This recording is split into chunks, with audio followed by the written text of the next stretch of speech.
Hello and welcome to Lunch with the Editor. Today, as usual, we discuss our current issue which is out in the market. So we have a few very interesting things to say in this issue. First of all, this is a survey. We have a survey of the best business schools, the best management institutes in the country. So primarily that is on the cover. That's our cover story. So we start off with that.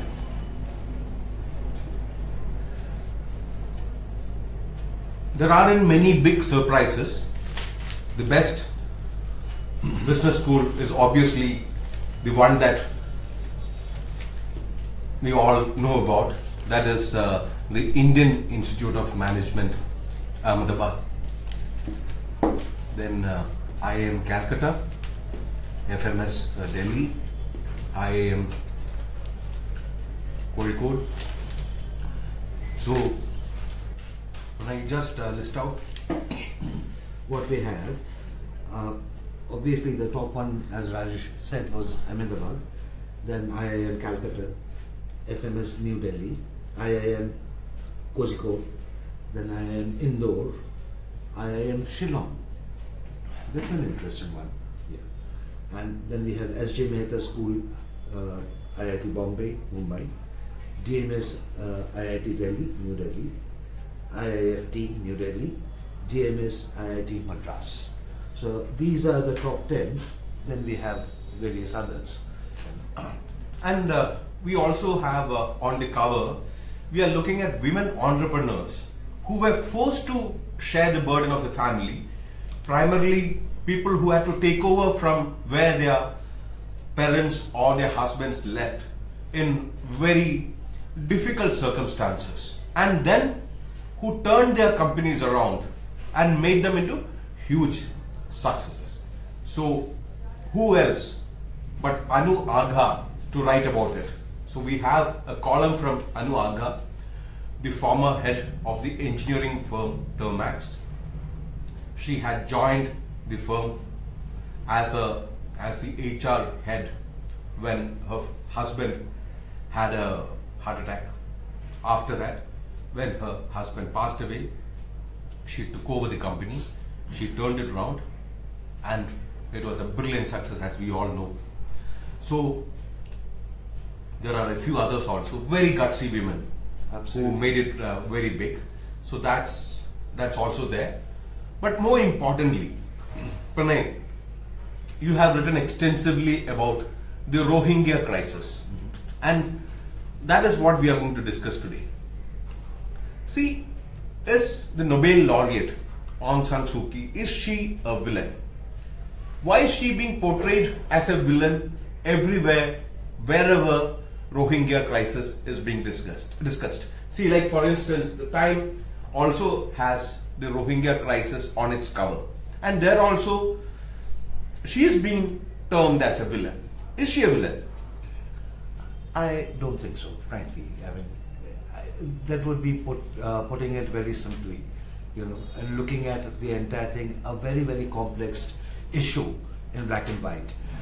What had happened with Aung San Suu Kyi is because her image was such, the build-up before and after she got the Nobel Peace Prize, that was in 1991, onwards what we saw, and then her transition and coming into and joining the government, the entire thing, the expectation of people were there, and it went very high that once she is there, now things will change. It will not be under the military rule that we saw for such a long time, and the various ethnic groups which have been there, including the Rohingyas, they will find a better voice. They can become stakeholders in the system, and then it can move on.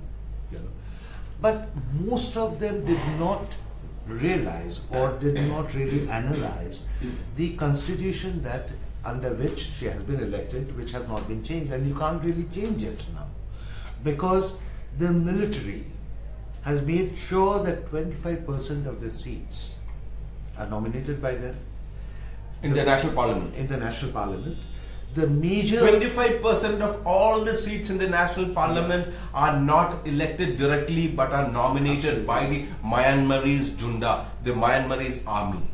So they control the entire thing. Then defense, home ministry, border, and also things related with the police. Everything is under the military. So you cannot really do anything, even as an elected government. There is not much that you can do, especially on an issue like the Rohingyas. You can engage with them, you can talk about them, and try and see that how these the kind of killings that which had happened and the kind of massacre, the riots, that stops, because that is giving the country a horrible name, and it's finally basically what we have to look at is it's a human tragedy. Large number of people, for a variety of reasons, had to leave their homeland, fleeing in horrible conditions, living in refugee camps. Many countries are refusing to take them. They have been running around, and not from today. Today it has come into the focus, but this has been going on for some years now. So therefore, but the entire blame is coming on her, and that we will have to see, because the West again thought, this is a line of thinking, and I tend to agree with that Aung San Suu Kyi, after she came into government, she will be doing their bidding. Many of the Western countries, both political agenda she'll be pushing, and also economically she'll be favoring them. She turned out to be a much more neutral, independent person, and therefore part of the attack, what's happening, the Rohingya issue gave them the perfect, handle, I would say, to beat her with. And yes, in a way you can say that her silence, she should have been more vocal. It's a balanced thing, but she should have been vocal about it a little more, which she did. Her reaction, her response came much later. That's why people also her critics got a chance of, talking about it much more. But it's a much more complex issue that we will have to keep in mind. It makes a lot of sense, Pranay, what you mentioned. It is primarily the Western agenda that is getting played out more than a great love for the Rohingya refugees, because something worse had happened vis-a-vis the Sri Lankan refugees. True. There was not even a contiguous land border where they could have crossed. So they were all on boats trying to come to the Indian coast, the eastern coast. Some even went as far as New Zealand and Australia. And still there was no hue and cry. There was absolutely no hue and cry, a comparable hue and cry when Tamil refugees, when Sri Lankan Tamils were setting sail on rickety boats in Indian Ocean, when they were driven out, when they were killed, when they were massacred, when Prabhakaran, because of his own selfish reasons, when he was pushing his people to near death. So it is very strange that the world has suddenly woken up to this great crisis when they had not done anything similar to the Tamil problem. The Tamil, the boat people, the crisis, many of the developed economies that you have, when they came there, they were turned back, or they were kept in very bad conditions there.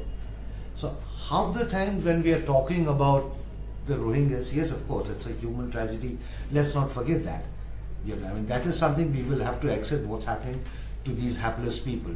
But people should also look at the complexity of the thing and not just pick up Aung San Suu Kyi and try and turn her into a villain and put the entire blame on her. Absolutely. So that's all for today. Please do pick up our current issue.